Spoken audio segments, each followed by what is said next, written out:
सम्मिलितं येन तस्मै श्रीगुरवे नमः।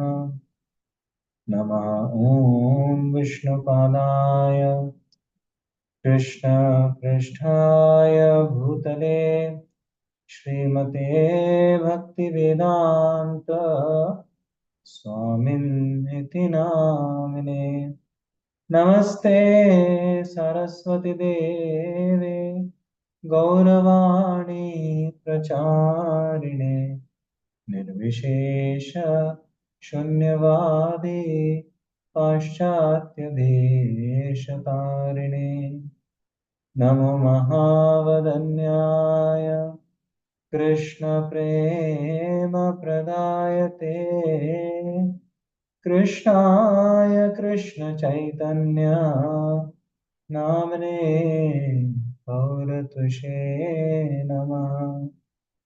वाञ्छाकल्पतरुभ्यश्च कृपा सिन्धुभ्य एव च पतितानां पावनेभ्यो वैष्णवेभ्यो नमो नमः। जय श्री कृष्ण चैतन्य प्रभु नित्यानंद श्री अद्वैत गदाधर श्रीवासादि गौर भक्त वृंद। हरे कृष्ण कृष्ण कृष्ण हरे हरे, हरे Ram Ram Ram Hare Hare. Hare Krishna. So this chapter is such a beautiful chapter that Srila Prabhupada chose to quote from it the same series of verses in his Jaladuta prayers, the prayers which he just wrote out of his spontaneous ecstasy. So as he went to US from India, so he in those poems, Markine Bhagavata Dharma, the title. So in that poem, he writes in the middle of the lines, like he quotes these. There were two songs which he wrote. So in one song, he quotes the prayers of Prahlad Maharaj, and in another song, he quotes these verses, these series of verses. I believe like 6 verses, 5 or 6 of them. So let's read from them. They are very beautiful. So we'll read from first canto, second chapter, and sixth verse onwards. So we'll try to read up to like 22, and we'll see what beauty is there within them. So, Prabhu, Vishal Prabhu, would you like to share the screen and the verses? So we are reading from 1 to 6. Okay. So a little background. So in the first chapter of the first canto, there are 6 questions which are asked by Shaunakadi Rishi, the sages headed by Shaunak Rishi. So they are asking 6 questions to Suta Goswami. So in this verse, like 1.2.6, so this verse onwards, Suta Goswami begins to answer the first couple of them, the first couple of the questions. So what are the first 2 questions? The first question was, what is the ultimate good for people in general? Okay. And second question was, what is the essence of all scriptures? Okay. So these are the first 2 questions. So to describe the answer to these 2 questions, Suta Goswami speaks these series of verses. Okay, from 1.2.6. The first question is answered in just I believe 1 6 to 9th or so. Yeah. So let's see what is the ultimate good for people in general. Actually, that is answered in 6th itself. So what is that? Let's recite. Savai pumsam paro dharmo यतो भक्तिर अधोक्षजे अहैतुकी अप्रतिहता ययात्मा सुप्रसीदति. Yeah. Any of you would like to read the translation?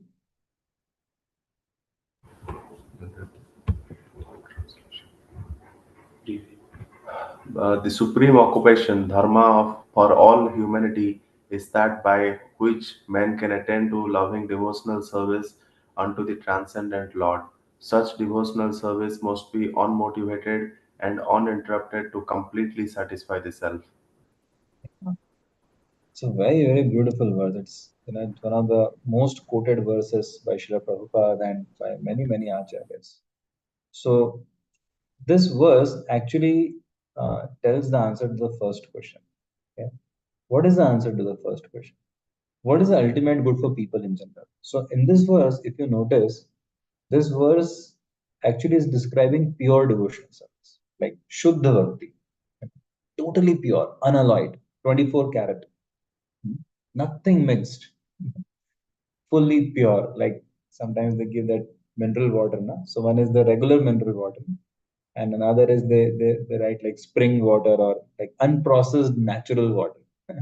Purity guaranteed, that kind of like on airports and all I've seen like extremely costly water bottles also. So the more they go up in the uh, like up to the glaciers or up to the mountains where it's all snow and where the rivers like originate, and they pack those waters and bring it to the people, in the downtown. And the cost increases because it's that pure. So similarly, this is what is like he's talking about totally pure bhakti. So he says any process, by which men can attain to that loving devotional service, that process is best. So ultimately, one has to attain that loving devotional service. Now the thing is, this devotional service is the highest, isn't it? And so one cannot just directly attain it coming from the background of regular material life. So what is the secret here? So ahead he will speak about the secret. So actually, this verse is like it is glorifying. If you can just go pro little up the verse. Yeah. So see, in this verse, it is glorifying this parodharma. Parodharma is the highest dharma, highest uh, natural thing for any living entity is to purely love and serve Krishna, the Supreme Lord. And in that pure loving service, to love everyone else. Such a dharma is bhakti to adhokshita, bhakti to Krishna. And what is the nature of this bhakti? It is ahetuki. It is totally selfless. It is like it has no expectation in return from the Lord. And apratihata.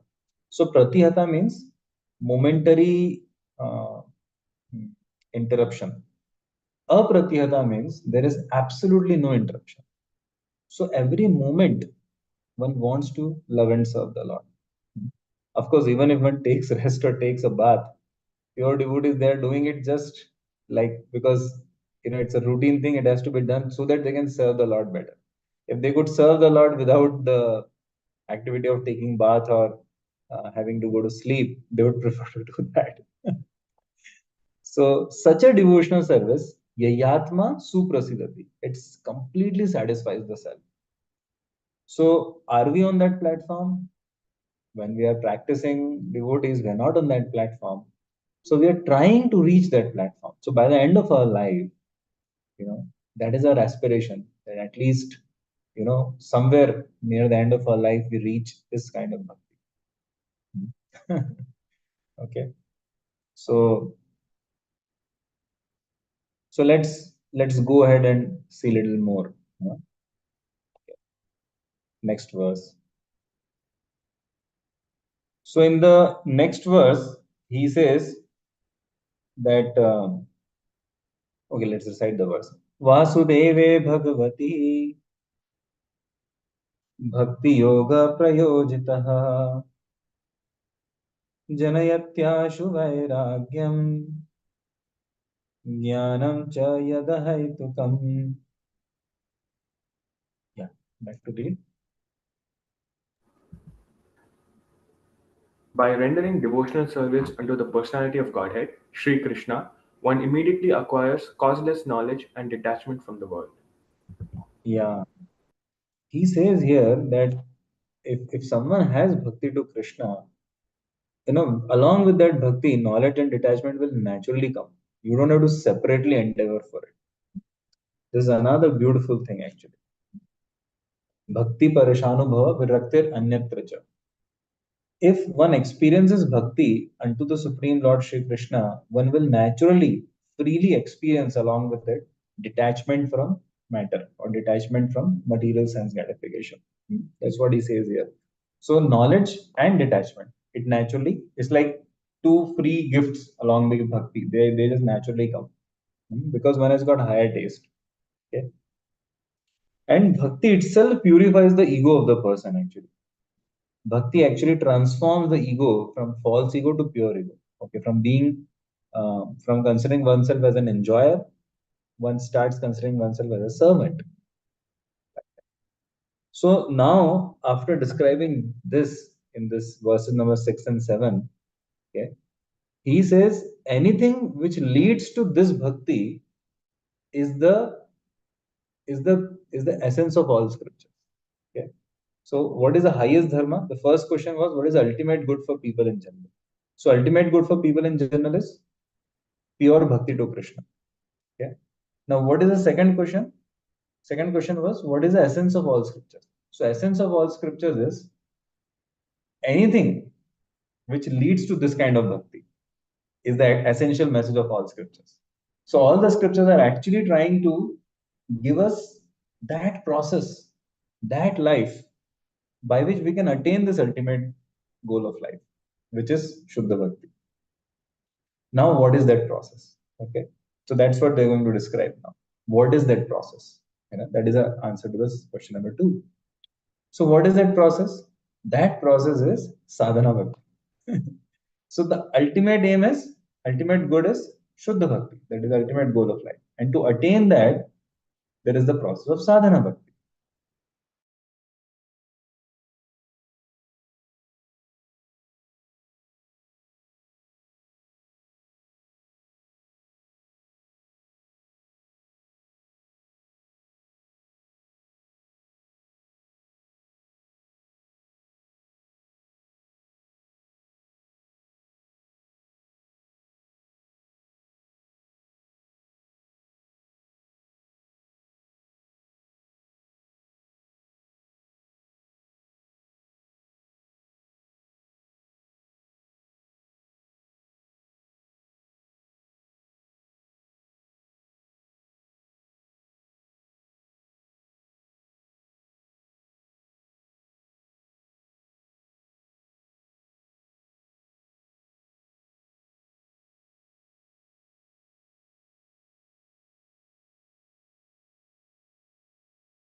Hare Krishna. Am I audible, Prabhu? Yes. Yes, bro. Yeah, sorry for the disconnect. Uh,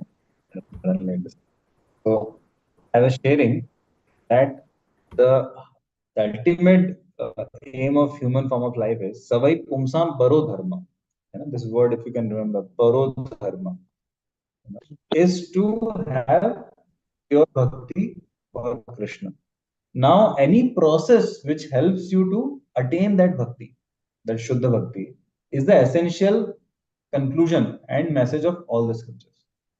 So, now from 8th verse onwards, he is describing that process. Okay. So, that is the answer to the second question. Okay. I hope I'm not making it complicated. Okay. So, let's see what the 8th verse says.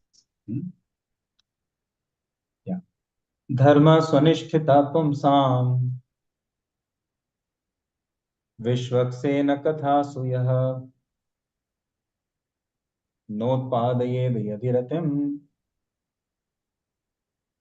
श्रम एव हि केवलम. Yeah, bro.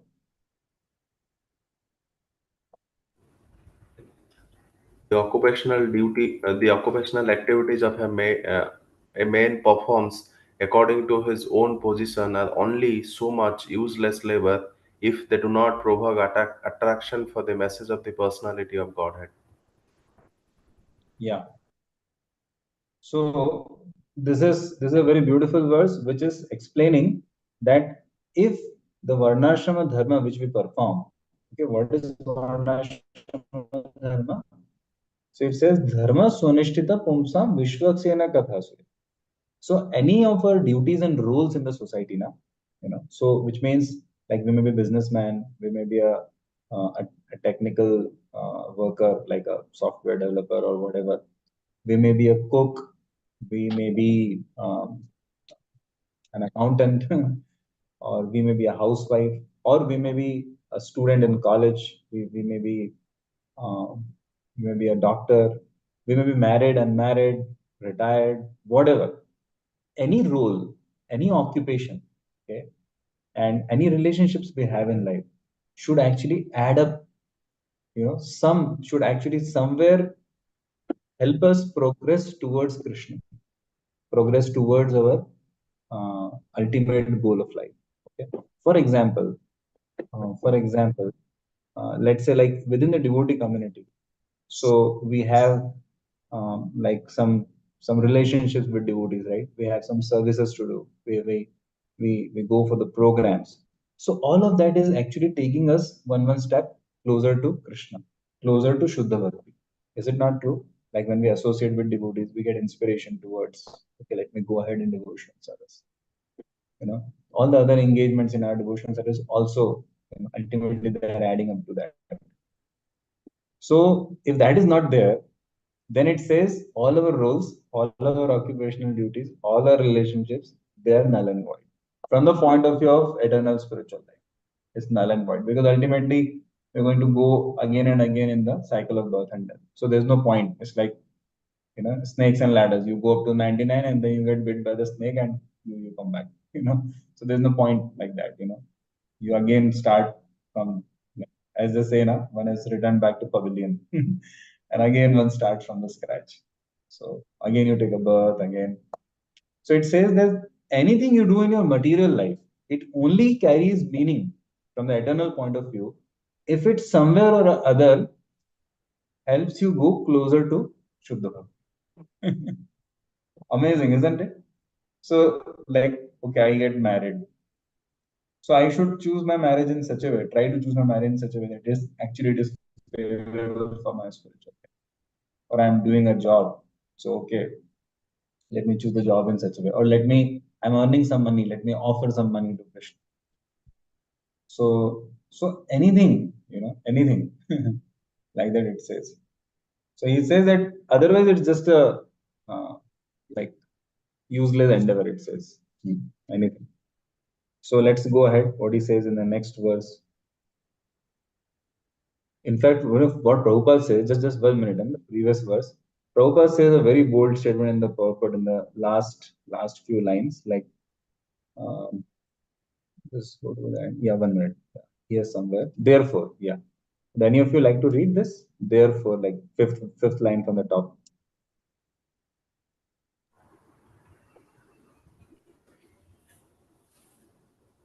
Therefore, Yeah, go we ahead. have to engage ourselves in occupational engagements that will evoke our divine consciousness. This is possible only by hearing See, and he says, yeah, thank you. So he says that you engage yourselves in occupational engagement that will evoke your divine consciousness. And this is such a bold statement, na? Hmm. Where in the world you can find such occupational engagement? Basically, Prabhupada is telling you choose your life, like you choose all the aspects of your life in such a way it helps you towards going towards that divine consciousness. And how is it possible? It is possible only by hearing and chanting the divine activities of the Supreme Lord. So any occupational activity which does not help one to achieve attachment for hearing and chanting, the transcendental message of the of Godhead, is said herein to be simply a waste of time. My God. I mean, the Western world, especially people hear this, like, it's too much. You know, I heard about this Adinath Krishna Prabhu. He has this job, this morning job. But Prabhu, am I audible still? Yes. Yes, bro.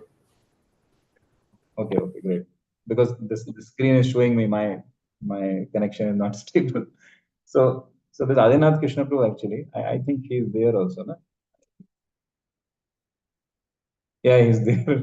So he actually does this morning thing now, morning job, because he has to earn some money and help out his family. So like he goes out in the morning actually and distributes all these fruits and all. Like it's pretty early morning. I believe it's like something like 4 a.m. to 10 a.m. or 3 a.m. to 10 a.m. something like that. So he actually gets up very early and he chants. Most of his rounds he tries to chant. And even when he's in his car or whatever that big truck it's called. So he actually plays like I saw him. Immediately as soon as he enters, he just puts his cell phone and he starts Prabhupada's Vani. He has some app actually, very nice app like that. So actually, that is how one has to somehow or other transform every aspect of his life in such a way that he can get closer to Krishna. Hmm. Little, by little, like you name the rooms in your home. So you can name them as like Vrindavan, Jagannath Puri, Mayapur, or you name in the Vedic culture they try to name the kids also like that. So anything, any aspect of our life, we try to transform that aspect. I recently saw one devotee couple. So, like they have this concept of pre-wedding shoot. I don't know about the West, but in India, this concept is nowadays becoming very popular. So what they do is like the boy and a girl, they actually go for a few days to some picnic spot or to some very scenic spot, like some hill station or something, and they go for a few days along with some professional photographers, and they wear like very special clothes and all, and they in all the different poses they try to like shoot a lot of photos and videos and all, to like with each other. So it's called as pre-wedding shoot, and then they try to release some kind of photos and albums uh, on and at the marriage. It's not exactly Vedic culture, because Vedic culture, the boy and girl are supposed to interact closely only after the marriage. But so what this devotee couple did. So they they went also with each other. They went with like their families also went with them, and they went to Vrindavan, Jagannath Puri, Mayapur, Dwarka, and Ayodhya, and all these places. Okay, and they are like they are clicking photos like together. They are doing abhishek somewhere of the deity. Together they are serving the Vaishnavas, sadhus in some place. So I was like, because their families push them like, no, no, no, there has to be pre-wedding shoot. So they both did it in such a good way, na. I really loved it actually. Like they just transformed that whole concept into a spiritual concept. And that company, some photographers which like who click their photos and all, na. So if you visit their studio, so they have kept an entire wall decorated with these guys' photos. Why? Like as a very unique thing, So that, see how we are, helping people, you know, decorate their life and all that. So, but the idea, I love the idea. Okay, so this is the fusion of like the pure Vaishnav principle with the modern, whatever standards. So the idea is that any role, any relationship, any activity, any business, So if we choose any business, then we don't choose that business to be of any sinful nature. So ultimately, like our occupational duties and our material relationships, our roles, our responsibilities, they should somewhere lead us to that. If I identify with Odisha, like I think Dev Prasanna Prabhu is from Odisha. So Jai Jagannath. As soon as I see any devotee or any person from Odisha, whether devotee or not, I just say Jai Jagannath. So it's like somewhere you transform all your identifications also like that. uh, okay, let's go ahead. So this next verse is one of the verses on which Prabhupada has spoken one of the maximum number of lectures actually. Yeah. धर्मस्य हि अपवर्गस्य नार्थो अर्थो अर्थायुपकल्पते नार्थस्य धर्मे कान्तस्य कामो लाभाय हि स्मृतः. Yeah. All occupational engagements are certainly meant for the ultimate liberation. They should never be performed for material gain. Furthermore, according to sages, one who is engaged in the ultimate occupational service should never use material gain to cultivate sense gratification. Yeah, see, such a beautiful thing, yeah. What is this concept? He's telling that what even if you're doing marriage, even if you're doing a job, you're buying a home, you're buying a car, you should not do it for material gain. You should do it for ultimately for your Shuddha Bhakti only. Hurry, how will you how would you do that? You know? Okay. So like why am I marrying? So that I can have a very good life partner, by whose help and in whose inspiration, in whose association, we can mutually actually like a team, you know, practice devotional service together. And we can serve the mission of Guru also very nicely together. Let us produce a kid which who becomes a very good devotee, like your Prem Nitai was there. Na? So he had like so many prayers and desires and so many services to Vaishnavas he did all over the world, before begetting that um, Raghunath, and he named the boy before the boy took birth. I mean, they had this thing like, he should be a pure devotee of Krishna and he should serve. And Prabhu used to tell me, like, Prabhu, I could not join the Brahmacharya ashram. He should join Brahmacharya ashram. I said, Prabhu, give him his choice. Come on, Americans will kill you if you don't give people the choice. It's not. But you look at that thing like his whole thing is like, how can I serve Guru and Krishna? So ultimately, actually, anything we do, you know like one devotee, I'll tell you the story of this Prabhu. His name is Radha Giridhari Prabhu. It was the year of 1997 or 1998, so like late 90s. So he was a brahmachari actually in Chowpatty temple. So what happened is somehow he had to get out of the ashram, and he felt like that, he should like do a job, like he had that inclination. So he was quite a intelligent guy, and he got into IT sector. So there is this company Infosys, you heard of it, Infosys or TCS or something he got into. And in those days it was paying him like 8-10,000 or something rupees a month. That time economy also, like they didn't need that much money, and the company was also not paying that much, but he was leading a simple life, and he was not married, I believe, that time. So, but he was at his heart, na, he was simply like living for devotional service. So he went to his spiritual master, his holy name Radhanath Maharaj, and he asked Maharaj, that Maharaj, like I am earning this some money, and then I am giving like some part of it to Krishna, okay, and that's a very little part, but actually I should be giving everything to Krishna. And actually, temple deserves to have a lot of money so that the Krishna conscious movement can expand.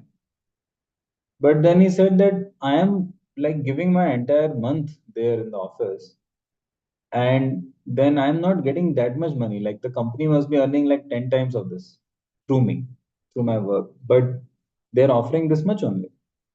And from that also, I have to keep most of it for my own life. So he felt that, no, more temple should get more. So then he said, Maharaj, I feel that why should company get all the profits? Let me start a company for Krishna, and then let like the whole thing should come to Krishna. Why only 1/10? So Maharaj said, that's nice, but So Maharaj said, "You want to do it?" Said, "Yeah, I want to do it." Maharaj said, "Yeah, all great." So see, he began then he said, "Maharaj, I want to give everything to Krishna. Anyway, I'm getting 10,000 only. I continue to give 10,000 only." Maharaj said, "No, you do one thing. If you want to do it for Krishna, you want to earn it for Krishna, then make Krishna your business partner. So you keep 50%, and you give Krishna 50%. You don't have to give like 90% or so. You give 50%, but you honestly give 50%." So he said, "Okay," because he wanted to do it for Krishna. Okay. So then he began. He launched a company. It didn't work for some time, for a few years. Like he was struggling. And then it worked like too well. So much so that after a couple of years, like after a few years it started working, and then after a couple of years he sold the company when it started working. So I believe his company went for like 20 or 40 million dollars somewhere in 2006, 7 or so. It's a very big amount.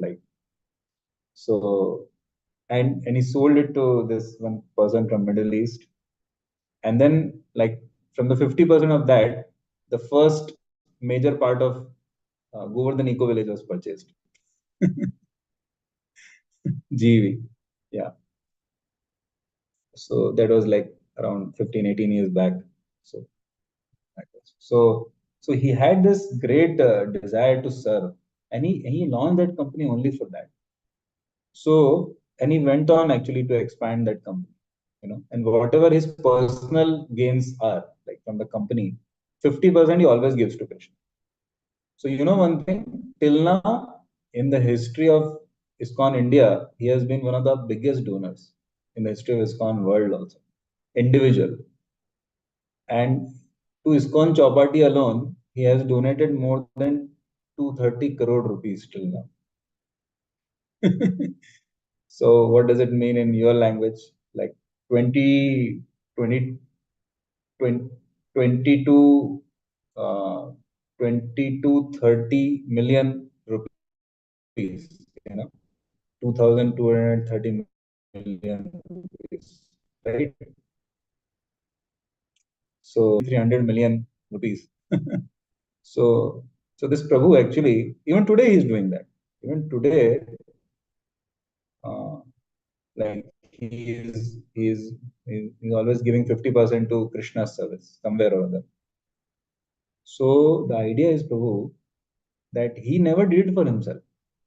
He was satisfied, but he wanted to do it for Krishna. I'll give you another example, one more. There was this devotee. So it's not from our ISKCON.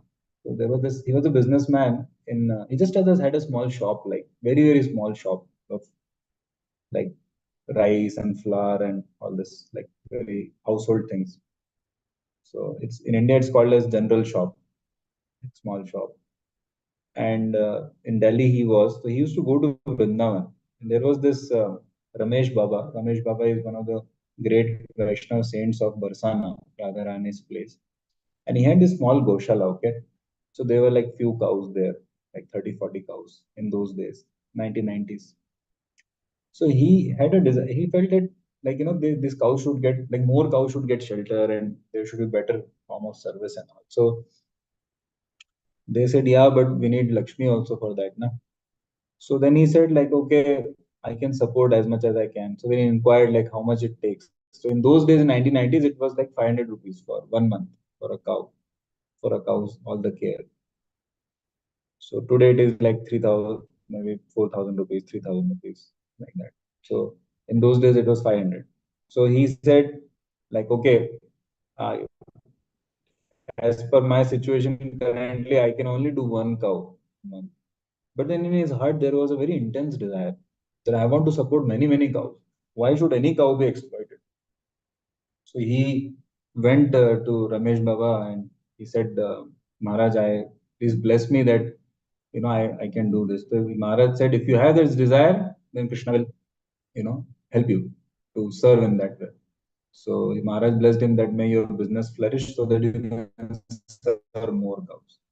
Today, bro, he is sponsoring himself like throughout the year more than like 80,000 cows alone. Yeah, alone. So he just like went on, because his entire point of doing business was that, you know, I want to serve Krishna. So anyway, my point is not all this. Like, my point is that uh, anything we do, we want to take a job, we want to, we want to buy a house, we want to whatever, where we should settle, or whatever choices we make in our material life also, it should not be for self gratification.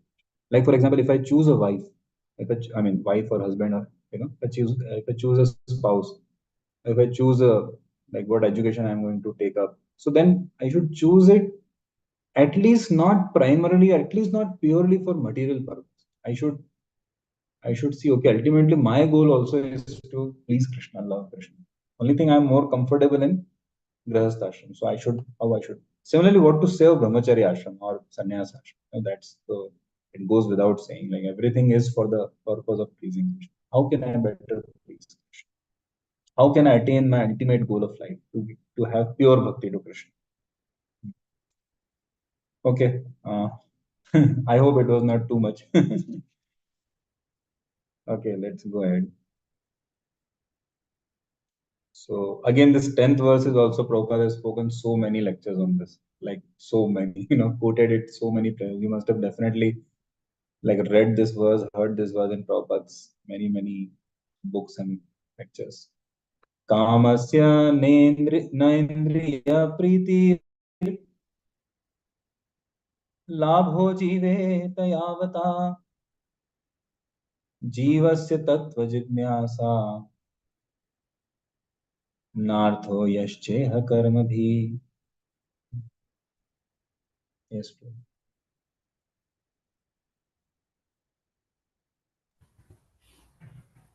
Life's desire should never be directed toward sense gratification.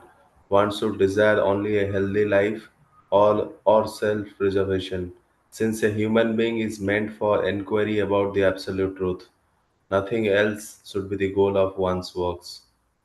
yeah. So actually, bro, only Srimad Bhagavatam can dare to speak this kind of statements. Dharma projita kaita vatra dharma nirmat sarana tanam. No other scripture would speak the truth as it is. Like this is threadbare. This is as pure as it can ever get. No other scripture, no other acharya will ever speak the truth as it is. This is like nothing else would be the goal of one's work. So can I ask for some food from Lord? No, you should never ask for anything. So can I at least ask for liberation? No, you should not ask for liberation also. Okay, can I at least ask to go back? No, no back to Godhead. Only Krishna's pleasure. Bus. Oh my God. So I should please Krishna that no, Krishna should be pleased, whether you please or someone else pleases. Pre This is too much. So living entity cannot digest this in the conditioned state of life actually. What are you saying? One time Prabhupada was going with Inandandu Maharaj, and that time he was a like not Maharaj, so he was a young devotee, and they were going to board the plane. So the plane was on the tarmac, and they went from the terminal. In those days, it was not like all those arrow bridges and all. So like you just walk towards the plane, and then you climb with that stairs. So when when they reached in the middle of that tarmac, so Indradhanuma was looking all around. It was a big airport, maybe Dallas or New York or something, looking all around, big airport. And he said to Prabhupada, actually I don't remember whether Indradhanuma Maharaj or some senior devotee was younger devotee that time. So he looked all around, and he was saying, "Sure, Prabhupada, what a like big huge airport it is, and all that." And that, "Sure, Prabhupada, one day we should also have an airport for Krishna's airport." And Prabhupada stopped walking. Prabhupada turned back, looked at him in like as in like big surprise, very very like Prabhupada was wondering, what are you saying? Come on. And Prabhupada said, you know, Krishna's airport. So whose airport do you think this is? He said, "Oh yeah, this is Krishna." Prabhupada said, "Don't you know? Everything belongs to Krishna. You not read my book? You should Krishna." No.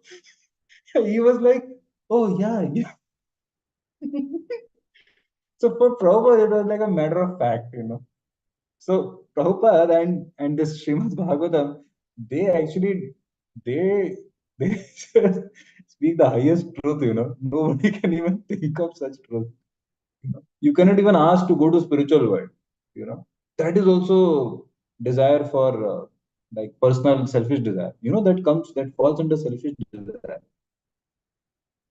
So the new person, when he comes to Krishna consciousness, he gets heart attack only every day. One day they will tell you can't do this, another day they'll tell you to do this, then don't do this, do this. And first few months they will teach you to go back to Godhead. And after few months they'll tell you this is also selfish desire, material desire. So Baba, what? So this is the purity. Right? So but I'm just sharing this so that it's not scary. So nothing else should be the goal of only only Krishna's pleasure, only to actually attain Krishna Prem, nothing else. Hmm. Yeah, okay. So therefore, our sense gratification is also within Krishna consciousness. Actually, we have to learn to have our jokes, have our joys and sorrows, everything in Krishna consciousness.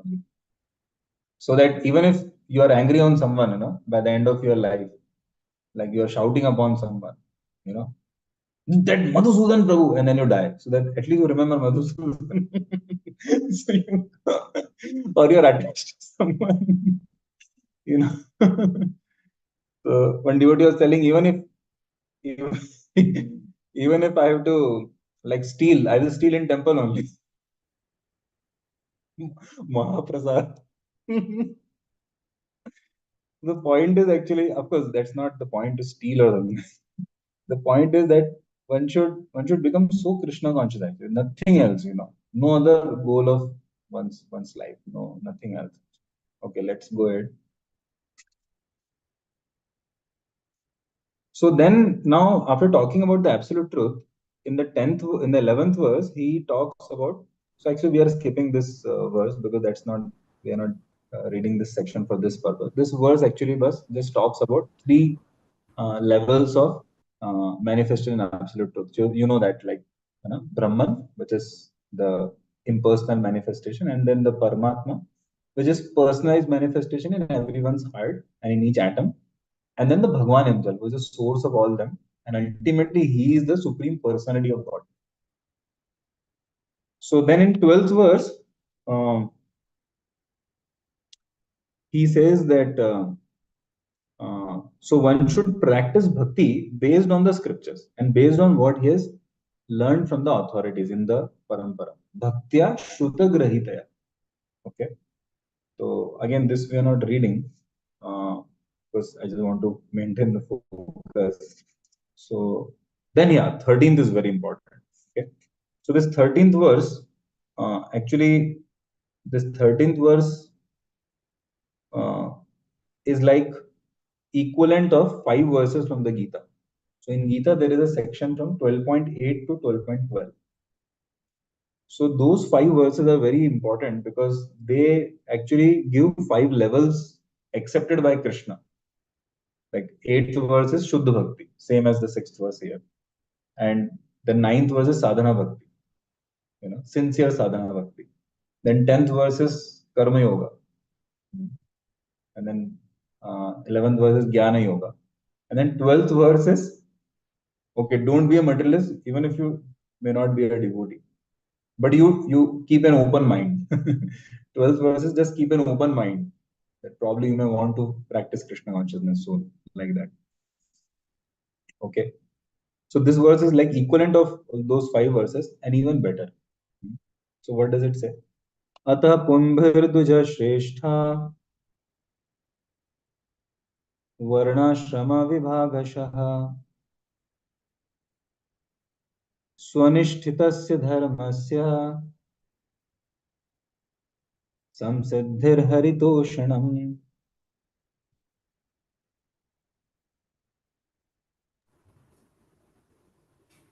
Who best among the two is born. It is therefore concluded that the highest perfection one can achieve by discharging the duties prescribed for the one's own occupation according to caste divisions and orders of life is to please the personality of Godhead. Yeah.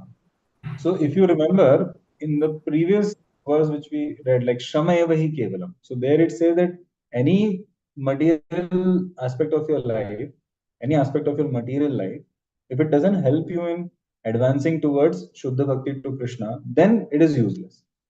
And here it says, actually the purpose of your life in the material world, you know, anything of your life in the material world is to ultimately please the Supreme Lord. So this is like positive part of the same thing. Okay.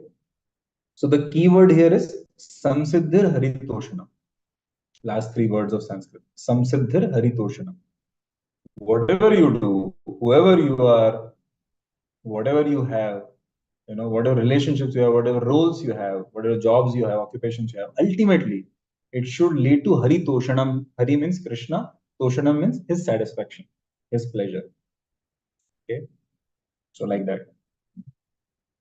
So again, this is also one of the most quoted verses. Like Prabhupada always says that if you're a politician, you should also, you know, you should learn the principles of the Shastras and you should take decisions or govern the society in such a way that Krishna is pleased. For example, as a politician or as a government person, should I make a law of killing cows or not killing cows? Should I put taxes on distributing Prabhupada's books or should I not? You know, should I allocate free land to temple? So any occupation I have, ultimately, anything, anywhere I am in India or America or anything, like I should act in such a way that make Krishna be pleased. Let Krishna be pleased. Let us please Krishna. Every aspect of our life. Let it please Krishna. Like what dress should I wear? Okay, what will please Krishna? What will please Vaishnavas? Let me do it in that, like that.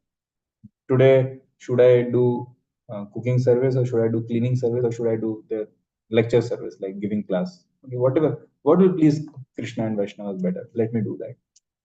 You know, like that. So my kids, how should I train? I should train them in such a way that it pleases Krishna. You know, like that. Beautiful, na? Such a crystal clear principle of life. Yeah. So it was, this was actually said, don't just follow some Vedic rules or some Varnashrama or this or that. Ultimately fulfill the purpose. The purpose is Samsiddhir Haridosha. Hmm. So let's go ahead. Text 14. So here he concludes this section. Okay. Like, of course, the verses which we want to actually discuss will begin from 16, but just this particular thing what he's discussing. Tasma dekena manasa Bhagavan Sattvatam Pati श्रोतव्य कीर्तितव्यश्च ध्येय पूज्यश्च नित्यदा. Yeah. Therefore, with one pointed attention, one should constantly hear about, glorify, and remember and worship the personality of Godhead, who is the protector of the devotees. Yeah. So in this verse, they say therefore means is like kind of concluding. He says, therefore, in your life, you should constantly hear about, glorify, remember, and worship the person. Why? Because it is by hearing about the Lord, it is by glorifying the Lord, it is by remembering Him that we become truly Krishna conscious. It is not just being a disgrace. So it is not by wearing a tilak externally, it is not by anything. It is actually sincerely by hearing about the Lord, by glorifying the Lord, by acting to glorify the Lord, by speaking to glorify. So by our behavior, by our character, also we glorify Krishna. Who's this guy? This guy is some Krishna devotee. Okay. So Krishna must be great, right? Because this guy is so good. Like that, like Jan and Prabhu. And I've heard so much about him, like he was like that. So, so, so, like, how should we manage? They ask this question: How should, if there is a devotee like managing a center or a temple, how should he manage? Prabhupada said, Krishna conscious management means to maximize the time for hearing and chant. How should our relationships be? So that we just naturally, uh, Tushyanti cha ramanti cha. Matchita madhaga prana bodhayanta parasam. Tadyantascha mamityam tushyanti cha ramanti. Just come together and you naturally glorify Guru and Krishna. Just come together and we naturally serve Krishna. So that, just like gopis, when they would come together, they would just naturally Yashomati Nandana Rajabarunandara Gokula Ranjana Kana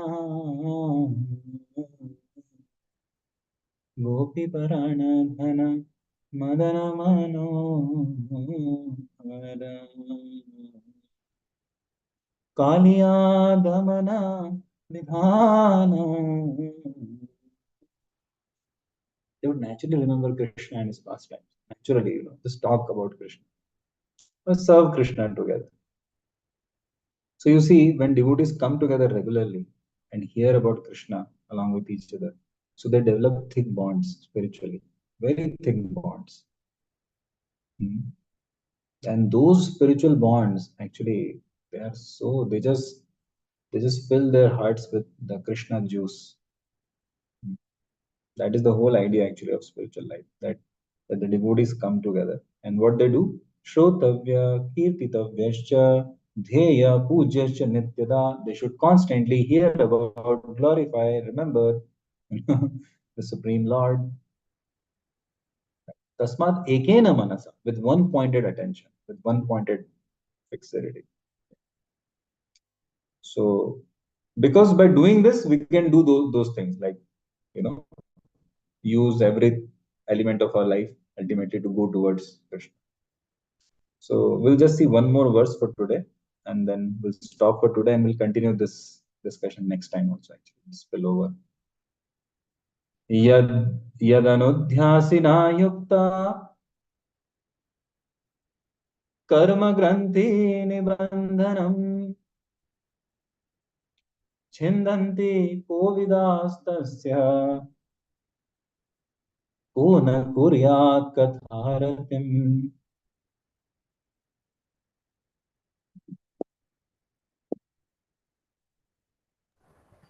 With sword in hand, intelligent men cut through the binding knots of reactionary work, karma, by remembering the personality of Godhead. Therefore, who will not pay attention to his message? Ah, thank you, bro. So see, this verse says that when you come together with devotees, satam prasangam mama virya samvido bhavantir karnarasayana katha tajoshanashva pavargavartmani shraddharatir bhaktiranu brahmishyati is 3:25:25, very famous verse. So in this verse, Lord Kapilada is telling the same thing.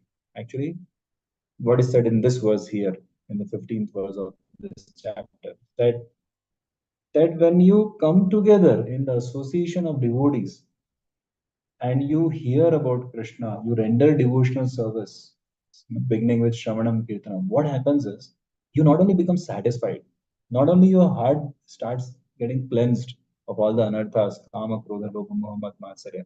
At the same time, what happens is you start becoming ecstatic. Your ahankar, your false ego starts getting dissolved. You start actually experiencing the spiritual, sorry, you start experiencing the spiritual world right here, right now. So this verse is actually telling that which intelligent person is there on this planet who will not pay attention to this message of Bhagavatam. So if any person is intelligent, you would naturally pay attention to Bhagavatam. Why? Because this will not only cut through your karma, all the previous karma, this will not only satisfy you completely, yayatma suprasidati, so first is chindinanti kovidastas. This will, all your karma granthi nibandhanam, it will just cut through them, chindanti. Second is yayatma suprasidati. It will totally satisfy you. And third is it will actually make you experience the spiritual world by dissolving your false ego and by purifying it to the true ego.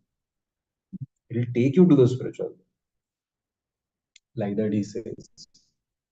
So the process of sadhana bhakti, beginning with Shravanam Kirtanam, hearing and chanting about Krishna, glorifying Krishna, Shrotavya Kirtitavyascha. So this type of sadhana bhakti will ultimately lead to that prema bhakti or that Shuddha bhakti, hmm, which is the ultimate goal of human form. Now, how to perform this sadhana bhakti? That's what he shares in verses number 16 to 22. So we will discuss it next time. And these are the exact series of verses 16 to 22 which Prabhupada quotes in his song on board Jaladruta.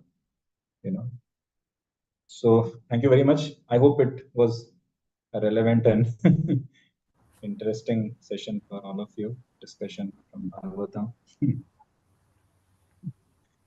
Any comments or reflection? We have a minute.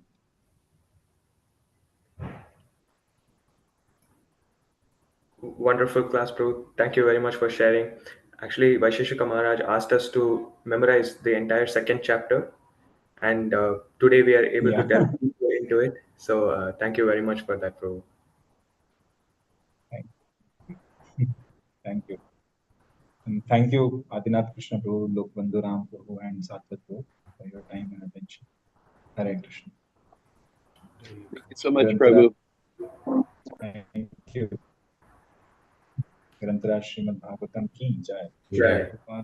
Ki jai.